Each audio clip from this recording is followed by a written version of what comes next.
Saudara-saudari terkasih di dalam Tuhan Yesus Kristus, semoga kita semua dalam keadaan sehat bersama keluarga. Saat ini marilah kita mendengarkan bacaan kitab suci dan renungan harian Kamis 29 Juli tahun 2021. Bacaan pertama. Bacaan dari kitab Keluaran. Tentang hal ikhwal kemah suci, Musa melakukan semuanya secara tepat, seperti yang diperintahkan Tuhan kepadanya. Dan terjadilah dalam bulan pertama tahun kedua, pada tanggal 1 bulan itu, didirikanlah kemah suci. Beginilah Musa mendirikan kemah suci itu.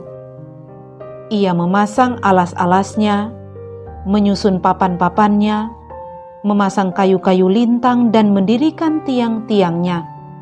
Kemudian ia membentangkan atap kemah yang menudungi kemah suci dan meletakkan tudung kemah di atasnya, seperti diperintahkan Tuhan kepadanya.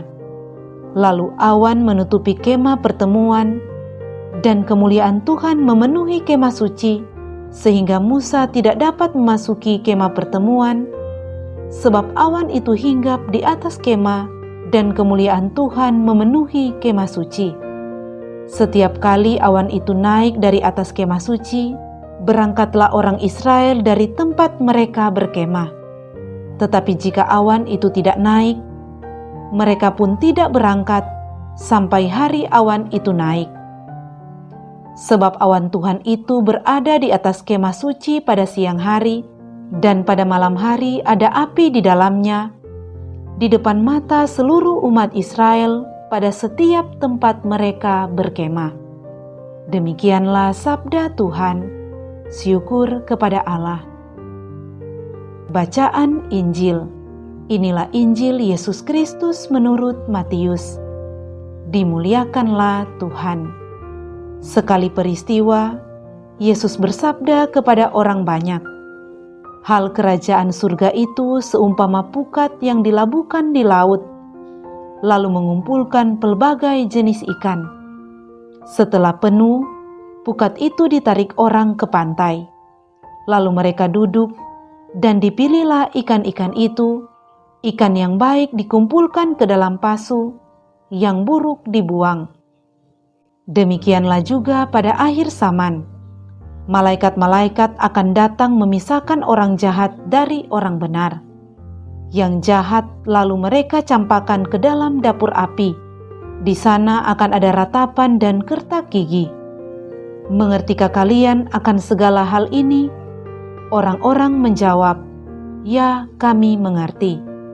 Maka bersabdalah Yesus kepada mereka, "Karena itu setiap ahli Taurat yang menerima pelajaran hal kerajaan Allah, seumpama seorang tuan rumah yang mengeluarkan harta yang baru dan yang lama dari perbendaharaannya. Setelah selesai menyampaikan perumpamaan itu, Yesus pergi dari sana." Demikianlah Injil Tuhan. Terpujilah Kristus.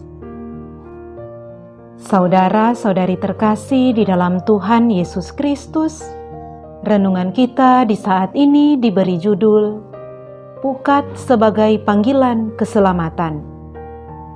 Saudara-saudari terkasih, Tuhan Yesus sering menggunakan perumpamaan untuk menjelaskan kerajaan surga. Perumpamaan itu digunakan oleh Tuhan Yesus supaya orang-orang yang hidup pada zamannya mengerti maksud ajarannya. Bacaan Injil kita hari ini mengisahkan tentang Tuhan Yesus yang memberikan perumpamaan tentang pukat. Pukat adalah alat yang dipakai oleh nelayan untuk menangkap ikan. Jika alat ini dilabuhkan di laut, maka dapat menampung jenis-jenis ikan yang banyak. Ada ikan yang besar dan ada yang kecil.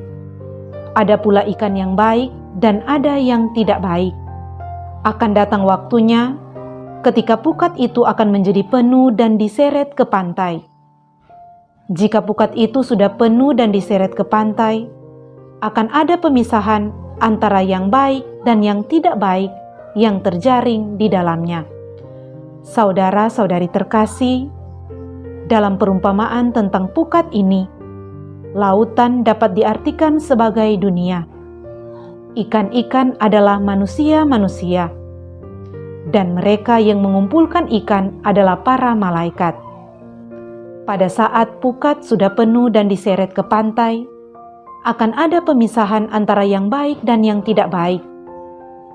Ini dapat diartikan orang yang baik dan orang yang jahat akan diceraikan atau dipisahkan pada saat itu. Orang yang baik akan dikumpulkan ke dalam bejana-bejana sebagai barang yang berharga, sedangkan orang yang jahat akan dibuang atau dicampakkan. Saudara-saudari terkasih, pada waktu pukat ada di dalam laut, kita tidak tahu apa yang ada di dalamnya. Bahkan para nelayan sendiri pun tidak bisa membedakannya. Namun demikian, mereka tetap dengan hati-hati menyeretnya ke pantai, beserta segala sesuatu yang ada di dalamnya, demi yang baik yang ada di dalamnya. Begitulah kepedulian Allah terhadap gereja yang ada di dunia ini. Seorang yang mau membuka hatinya bagi kebenaran Allah akan menjadi seperti ikan yang baik, yang begitu berharga di mata seorang nelayan. Pukat adalah panggilan Allah untuk bersatu dengannya. Tuhan Allah memanggil manusia untuk bersatu dengannya dalam diri Tuhan Yesus Kristus. Tuhan Yesus telah diutus ke dunia untuk memanggil siapa saja, supaya manusia bisa hidup dalam suasana kerajaan Allah, memperoleh keselamatan. Tuhan Yesus Kristus datang ke dunia untuk mempersatukan kembali kita dengan Bapa. Oleh karena itu, kita dipanggil untuk bersatu dan percaya akan karya keselamatan Tuhan Yesus. Kepercayaan kepadanya akan menuntun kita menjadi orang-orang yang baik dan bisa hidup di dalam kerajaan-Nya. Semoga demikian. Amin.